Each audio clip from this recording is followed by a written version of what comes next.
नमस्कार दोस्तों, मेरा नाम है हरीश वाशने। स्वागत है आपका आपके यूट्यूब चैनल पर जिसका नाम है इनसाइट ट्यूटोरियल्स। तो आज हम जो टॉपिक कवर करेंगे वो है फॉरेन डायनेस्टीज के बारे में। तो जल्दी से बिना टाइम को वेस्ट करे फटाफट करते हैं शुरू। सबसे पहले हमारी फॉरेन डायनेस्टी आती है इंडो ग्रीक।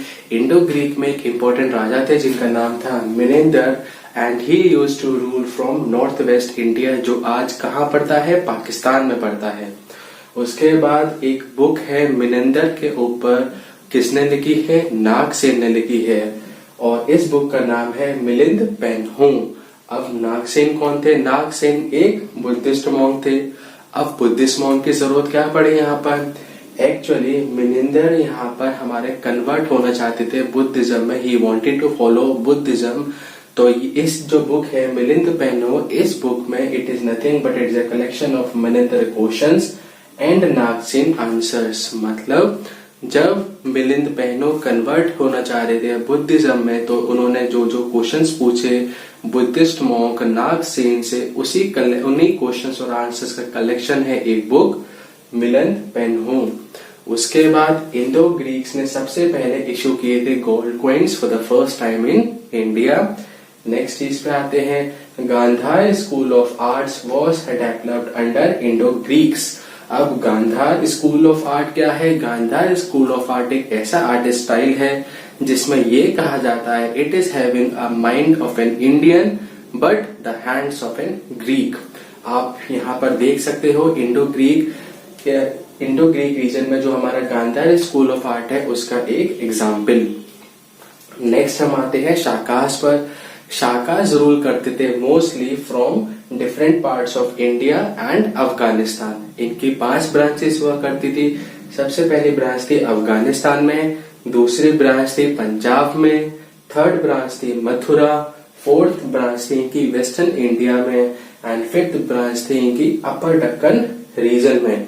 आपको नहीं पता है तो अपर दक्कन रीजन आपका एक दक्कन रीजन एक्सटेंड करता है 6 स्टेट से, जो है आपके तमिलनाडु, कर्नाटका, केरला, आंध्र प्रदेश, महाराष्ट्र एंड एक स्टेट और बचा है, आप उसका नीचे मुझे कमेंट सेक्शन में आंसर भी देंगे।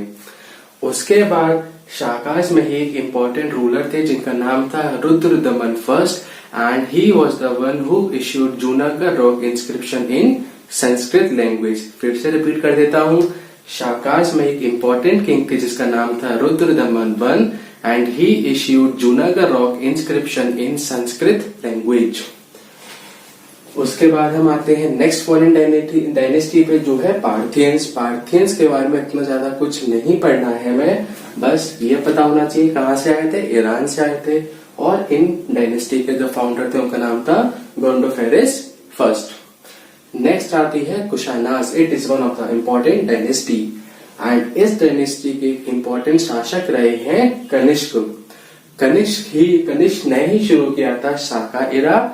कब शुरू किया था? 78 एडी में। और शाका इरा हमारे इंडिया का एक नेशनल कैलेंडर भी है। शाका इरा के हिसाब से हमारा पहला महीना होता है चैत्र का, और वो पड़ता है 22 मार्च को as per English calendar, and last month होता है शाका इरा में फाल्गुन का। उसके बाद कनिष्क ने कंट्रोल किया था popular silk route in Central Asia. Finally Kanishka ने फॉलो कर लिया था महायान को, एंड इनकी जो कैपिटल हुआ करती थी वो हुआ करती थी पुरुषापुर, जो कहाँ है आज मॉडर्न पेशावर में है। उसके बाद कुछ रत्न जो कनिष्क के कोर्ट में उस समय अवेलेबल थे वो कौन कौन थे? नागार्जुन, वासुमित्र, चरक और अश्वघोष।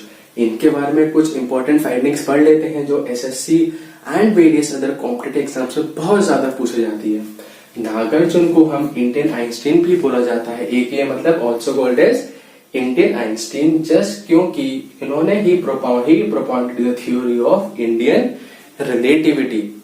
उसके बाद वासुमित्र ने एक एनसाइक्लोपीडिया लिखी थी जिसको बोला जाता है महाविभास।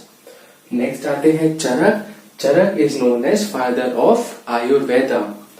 चरक ने लिखी थी चरक संहिता और सुश्रुत संहिता। सुश्रुत संहिता क्या है? It is a book on surgery. उसके बाद आते हैं अश्वघोष पर। अश्वघोष ने लिखी थी आपकी बुद्ध चरित, और ही ऑल्सो कंपोज्ड अ संस्कृत काव्य विच इज नोन एज सौंदर्य आनंद। तो यहाँ तक हम अपनी फॉरेन डायनेस्टीज को कवर कर चुके हैं। अगले लेक्चर में हम पढ़ेंगे गुप्ता पीरियड के बारे में। आई होप आपको ये वीडियो बहुत अच्छी लगी होगी, एंड अगर आपके कोई भी क्वेश्चंस, कोई भी क्वेरीज है तो नीचे कमेंट सेक्शन में पूछ सकते हैं, and don't forget to press the bell icon. Thank you.